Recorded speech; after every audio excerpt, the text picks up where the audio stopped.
Amudha's kitchen சேனலுக்கு subscribe பண்ணுங்க. என்னோட புது ரெசிபிஸ் எல்லாம் தெரிஞ்சுக்க மறக்காம பெல் பட்டனை பிரஸ் பண்ணுங்க.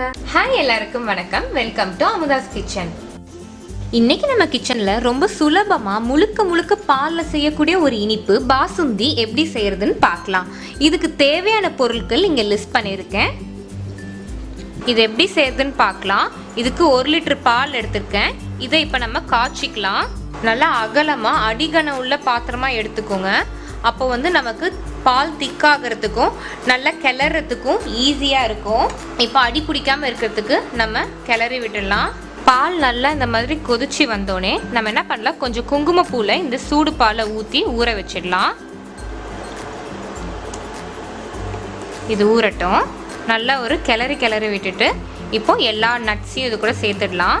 பொடியாக நறுக்கின முந்திரி 1 டேபிள் ஸ்பூன், பொடியாக நறுக்கின பிஸ்தா 1 டேபிள் ஸ்பூன், அதே மாதிரி பொடியாக நறுக்கின பாதாம் 1 டேபிள் ஸ்பூன். 1 லிட்டர் பாலுக்கு நான் 1/4 கப் சர்க்கரை சேர்க்குறேன். இது கரெக்டாக இருக்கும். நீங்கள் டேஸ்ட் பண்ணி பார்த்துட்டு உங்களுக்கு கூட வேணும் அப்படின்னா நல்லா கொதிச்சதுக்கப்புறம் இன்னும் கொஞ்சம் சர்க்கரை கூட சேர்த்துக்கலாம். இது எல்லாத்தையும் இப்போது நம்ம நல்லா மிக்ஸ் பண்ணி விட்டுறலாம். ஓரங்களில் இருக்கிற இந்த ஏடுகளெல்லாம் நல்லா உள்ளே இழுத்து விடுங்க. அப்போ தான் நம்ம பாசுந்தி ரொம்ப நல்லா டேஸ்ட்டாக இருக்கும். இப்போது இது நல்லா கொதித்து கொஞ்சம் திக்காகட்டும். இந்த நட்ஸ் எல்லாம் பால் கூட நல்லா கொதிச்சு நம்ம பாசுந்தியில் ரொம்ப நல்ல ஃப்ளேவர் கொடுக்கும். பால் டக்குன்னு திக்காகணும் அப்படின்னா சர்க்கரைக்கு பதிலாக மில்க்மெய்ட் கூட சேர்த்துக்கலாம். இந்த மில்க்மெய்ட் எப்படி செய்கிறது அப்படின்னு சொல்லிட்டு நான் ஏற்கனவே வீடியோ போட்டிருக்கேன். அந்த லிங்க்கை நான் கீழே டிஸ்கிரிப்ஷனில் கொடுக்குறேன், பாருங்கள். பால் நல்லா பாதியாக இந்த மாதிரி குறைஞ்சி வந்தோடனே அடுப்பு கொஞ்சம் சிம்மில் வச்சுட்டு 1/4 டீஸ்பூன் ஏலக்காய் பொடி, அப்புறமா நம்ம ஊற வச்சுருந்த இந்த குங்குமப்பூ பால், இதை இப்போ நம்ம நல்லா மிக்ஸ் பண்ணி விட்டுறலாம். இந்த ஏலக்காய் பொடி நல்ல வாசனையும் குங்குமப்பூ நல்ல நிறத்தையும் கொடுத்துருக்கு. இந்த ஏலக்காய் பொடியும் குங்குமப்பூவும் சேர்த்ததுக்கப்புறம் ஒரு 10 நிமிஷம் அடுப்பை சிம்மில் வச்சு கிளறி விட்டால் போதும்.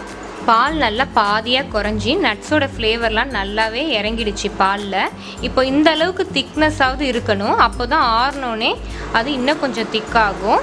பார்க்க அழகாகவும் இன்னும் கொஞ்சம் டேஸ்ட்டாக இருக்க ஒரு பாதாம், கொஞ்சம் பிஸ்தா இதெல்லாம் இது மேலே தூவிக்கலாம்.